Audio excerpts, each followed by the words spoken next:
Mi papá se acostó con mi prometida una semana antes de mi boda, así que hice que lo lamentara hasta el último día de su vida. Desde que tengo memoria he trabajado duro para forjar mi propio camino. Durante años me dedicaba a la construcción, era un hombre que se enorgullecía de su trabajo, de sudar la gota gorda y de construir, ladrillo a ladrillo, el futuro que siempre soñé. Me crié sin que nadie me entregara nada en bandeja de plata, y por eso aprendí a ganarme cada centavo con esfuerzo. Llegué a tener mi propia empresa de contrataciones y, aunque jamás me gusta presumir, había logrado consolidarme como alguien que, además de ser alto y fuerte, se cuidaba en el gimnasio 5 días a la semana y conducía mi Ford F-150 que pagué antes de tiempo. Sin embargo, mi éxito profesional era solo una parte de mi vida, la otra parte estaba marcada por la complicada relación con mi familia, en especial con mi padre y, de forma indirecta, con mi madre. Mi padre, Robert, siempre tuvo sus propias expectativas sobre mí. Él, que se había alistado en el ejército justo al salir del colegio y que después de 20 años en servicio consiguió un cómodo puesto como vicepresidente en una firma de seguros, jamás entendió por qué yo optaba por el oficio en lugar de un título universitario. En cada reunión familiar, en cada cena, me recriminaba que no estaba persiguiendo una carrera de verdad, como si trabajar con las manos fuera sinónimo de no saber usar el cerebro. Mientras él se codeaba con ejecutivos y amigos de su oficina, yo me forjaba en el campo, adquiriendo habilidades prácticas y construyendo algo propio. En contraste, mi madre, Sarah, siempre fue la pacificadora. Con 25 años de experiencia como enfermera, ella mantenía la calma en medio de los constantes choques entre mi padre y yo. Con paciencia y ternura, trataba de suavizar los gritos y reproches, diciéndome que mi padre solo quería lo mejor para mí, aunque sus métodos fueran duros y muchas veces injustos. Mi vida parecía encaminarse de manera predecible y, en muchos sentidos, perfecta. Fue en uno de esos días en que todo parecía ir bien que conocí a Amber en una parrillada organizada por un amigo llamado Mark.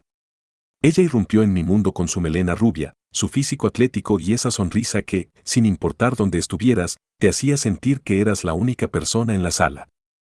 Amber, una mujer apasionada y con ideas muy claras sobre el feminismo y la justicia social, trabajaba como gerente de marketing en una startup tecnológico, y aunque venía de una familia acomodada y con estudios de posgrado, se mostraba auténtica y desinteresada por las pretensiones. Sus palabras, llenas de frases como rompiendo los techos de cristal y desmantelando el patriarcado, me hicieron sentir que, a pesar de nuestras diferencias, ella valoraba el trabajo manual, lo auténtico, y por eso empezamos a salir. Poco a poco, lo que comenzó como una atracción física se transformó en algo más profundo. Tras 8 meses juntos, decidimos dar el siguiente gran paso. Durante nuestro segundo aniversario, mientras caminábamos por un sendero con vistas al atardecer, me arrodillé y le propuse matrimonio con un anillo que había pertenecido a mi abuela. Ella, con lágrimas en los ojos, aceptó emocionada, y tanto mi madre como mi padre parecían felices, al menos mi mamá, mientras que mi padre me dio un cumplido inesperado, reconociendo que había tomado una buena decisión. Así, comenzamos a planear nuestra boda, una celebración con un toque rústico en un granero, invitaciones personalizadas y catering de la granja a la mesa. Cada vez que veía que el presupuesto se desbordaba, Amber me recordaba con insistencia lo especial que debía ser ese día, y yo, con la cabeza en 1000 sueños, asentía sin cuestionar. Durante ese año previo al enlace, mientras yo pensaba en asegurar un futuro sólido para nosotros comprando una casa en un buen distrito escolar, ahorrando para un futuro hijo e incluso investigando cómo expandir mi negocio a contratos comerciales, Amber hablaba sin cesar sobre planes a largo plazo, nombres para nuestros hijos y una crianza que respetaría la igualdad y la libertad. Sin embargo, en medio de tanta ilusión, algo oscuro se estaba gestando sin que yo lo sospechara. Aquel fatídico martes de junio, mientras supervisaba la remodelación de un baño en una zona adinerada, recibí llamadas perdidas de mi madre. No era habitual que ella llamara de día, y cuando le devolví la llamada, su voz entrecortada por las lágrimas me indicó que algo grave estaba ocurriendo. Con el corazón acelerado, dejé mi trabajo y corrí hacia la casa de mis padres, pensando en el peor de los escenarios. ¿Habrá habido un accidente? ¿O tal vez una discusión violenta entre mi padre y Amber? Al llegar, la escena que encontré era de una pesadilla hecha realidad. El auto de Amber estaba estacionado detrás del Silverado de mi padre y la puerta principal estaba abierta. Entré con el corazón en un puño y encontré a mi madre, aún con el uniforme de enfermera, sentada en la mesa de la cocina, con los ojos rojos de tanto llorar. Sus sollozos y el ambiente cargado me obligaron a preguntar qué estaba sucediendo. Fue entonces cuando, entre gemidos y lágrimas, me confesó que había escuchado ruidos provenientes del piso de arriba. Sin esperar respuestas, me dirigí a la habitación de mis padres y allí, en la penumbra, vi la escena que jamás imaginé. Amber estaba sentada en el borde de la cama, al mismo tiempo que mi padre se vestía con manos temblorosas. La imagen de las sábanas revueltas y la ropa tirada en el suelo era prueba fehaciente de la traición. Cuando se dieron cuenta de mi presencia, Amber pasó de una expresión de aparente calma a una de horror, mientras mi padre, atónito, intentaba recomponerse. El dolor y la rabia se mezclaron en mi interior. No pude evitar reír, una risa amarga y cargada de furia, mientras enfrentaba a ambos. Les dije, con una frialdad que apenas yo reconocía, que parecían haber formado una extraña complicidad. Mi voz se volvió autoritaria cuando les exigí explicaciones. Entre sollozos, Amber apenas logró murmurar que solo había sido físico y que nada significaba, mientras mi padre intentaba justificarse con palabras vacías. La acusación me atravesó. ¿Cómo era posible que mi propio padre se hubiera involucrado con la mujer que iba a ser mi esposa? Con la ira a flor de piel, ordené a ambos que se vistieran y abandonaran la casa en 5 minutos, advirtiendo que cualquier pertenencia dejada atrás sería desechada sin piedad. Amber, entre lágrimas, trató de justificarse, enumerando supuestas fallas mías, pero yo apenas podía contener la furia. Mi padre, en un tono que pretendía ser autoritario, intentó retomar el control, pero yo lo interrumpí, recordándole con voz helada que jamás tendría derecho a llamarme hijo después de lo que había hecho. Aquella noche, tras cerrar la puerta de la habitación y apartarme de la escena, me sentí destrozado y, a la vez, liberado. Con mi madre afligida a mi lado, le aseguré que ambos merecíamos algo mejor que vivir bajo la sombra de esa traición. En los días siguientes, la confusión dio paso a decisiones drásticas. Mi madre, incapaz de soportar más el ambiente tóxico, se mudó a mi apartamento, mientras yo dormía en el sofá, intentando recomponer mis fuerzas. Ella inició los trámites del divorcio contra mi padre, contratando a la abogada más fiera de la ciudad, Marianne Delaney, y así comenzó la desintegración de la familia que creí conocer. Mientras tanto, Amber se convirtió en una presencia insoportable. Intentó acercarse a mí en múltiples ocasiones, alternando entre lágrimas y recriminaciones, inventando historias en las que mi padre la habría manipulado o en las que yo era emocionalmente distante. Una noche, llegó a nuestro edificio a altas horas de la noche, gritando acusaciones de abuso emocional y recordándome todo lo que supuestamente había sacrificado por ella.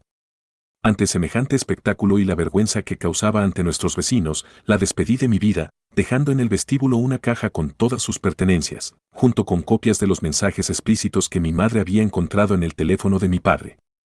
Con esas pruebas en mano, me aseguré de que todos en el barrio supieran quién era realmente Amber. La reacción de algunos, incluso de viejos amigos, fue de asombro e incredulidad. Algunos me acusaron de haber provocado la situación, pero aquellos que realmente me conocían se mostraron firmes a mi lado. No tardé en deshacerme de todos los planes para la boda. Cancelé arreglos, perdí depósitos, pero nada valía la pena para no comprometer mi integridad.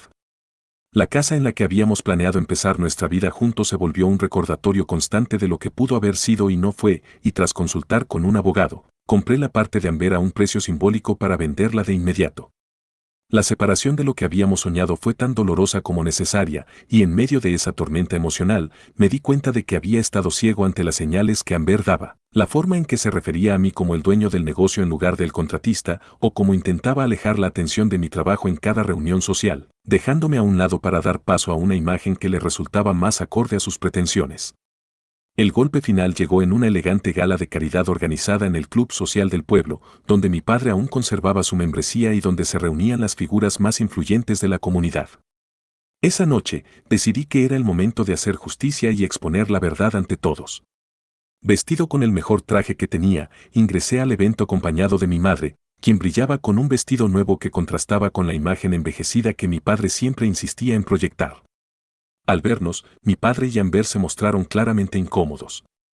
Con voz firme y decidida, les invité a presentarse ante la multitud y, aprovechando la ocasión, organicé una pequeña presentación con imágenes y capturas de pantalla de los mensajes de texto y registros que demostraban su infidelidad.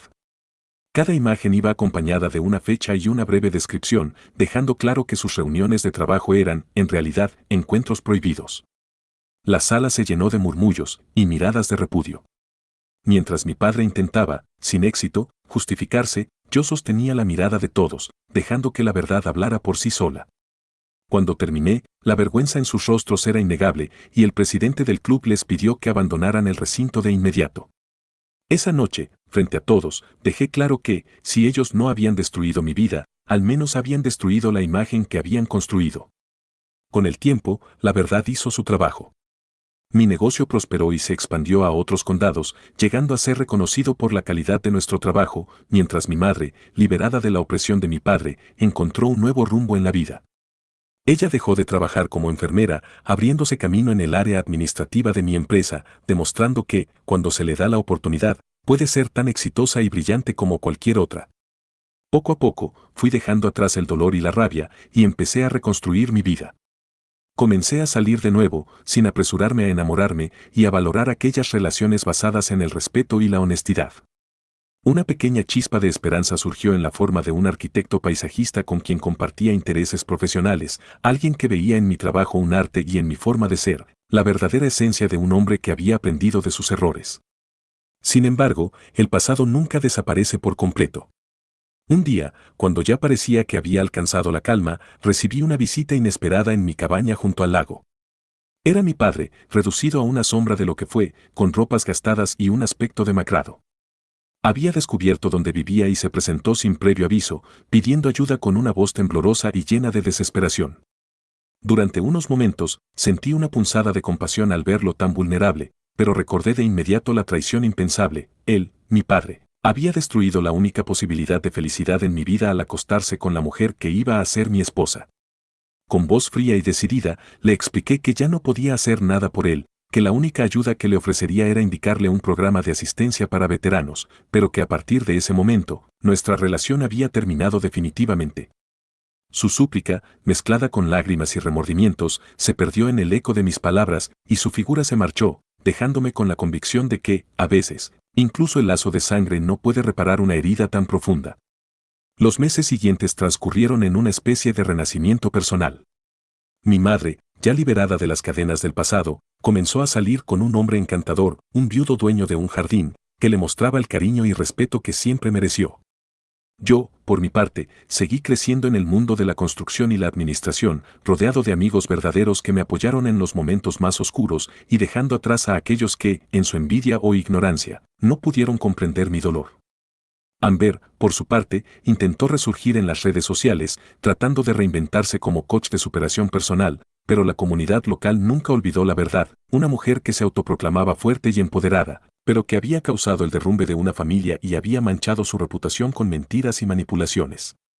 Poco a poco, se vio obligada a volver a vivir con sus padres en Ohio, y sus intentos de contactar conmigo quedaron sin respuesta. Llegó un momento en que, pese a todo, una última llamada de Amber, con palabras que pretendían seducirme para que volviera a abrir mi corazón, me hizo reflexionar sobre la futilidad de la venganza y el rencor. Bloqueé su número sin dudar, convencido de que no había nada que pudiera reparar el daño causado, y que cada uno debía asumir las consecuencias de sus decisiones.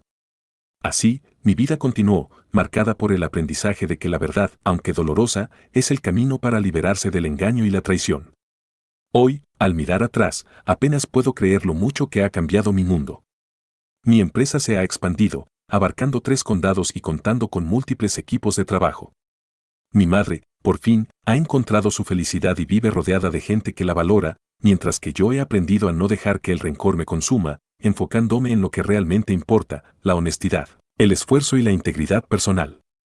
Cada vez que contemplo mi pasado, siento una mezcla de tristeza y gratitud, tristeza por lo que perdí y por la traición inenarrable, pero gratitud porque esas heridas me hicieron crecer y convertirme en el hombre que soy hoy. He aprendido a perdonar, aunque no olvido, y a valorar cada logro conseguido con sudor y lágrimas. Aunque aún de vez en cuando se presentan los fantasmas del ayer, una llamada inesperada, una mirada de complicidad en la calle, o incluso un recuerdo en forma de mensaje en redes sociales, he aprendido a ignorarlos, sabiendo que cada cicatriz es testigo de mi fortaleza y mi capacidad para reinventarme. Y mientras mi padre, reducido a la miseria y la soledad, vive sus días en un pequeño estudio, yo continúo construyendo mi futuro, rodeado de amigos sinceros y de un amor que se renueva en cada paso. La lección más dura de toda esta experiencia ha sido comprender que la verdadera venganza no es destruir a quienes te traicionan, sino levantarte cada vez que la vida te derriba, transformando el dolor en determinación. Hoy, con la frente en alto y el corazón en paz, cuento mi historia para que otros sepan que, a pesar de las traiciones más devastadoras, es posible encontrar en uno mismo la fuerza para seguir adelante. No se trata de olvidar, sino de aprender y de construir un mañana en el que cada error se convierta en un peldaño hacia la libertad.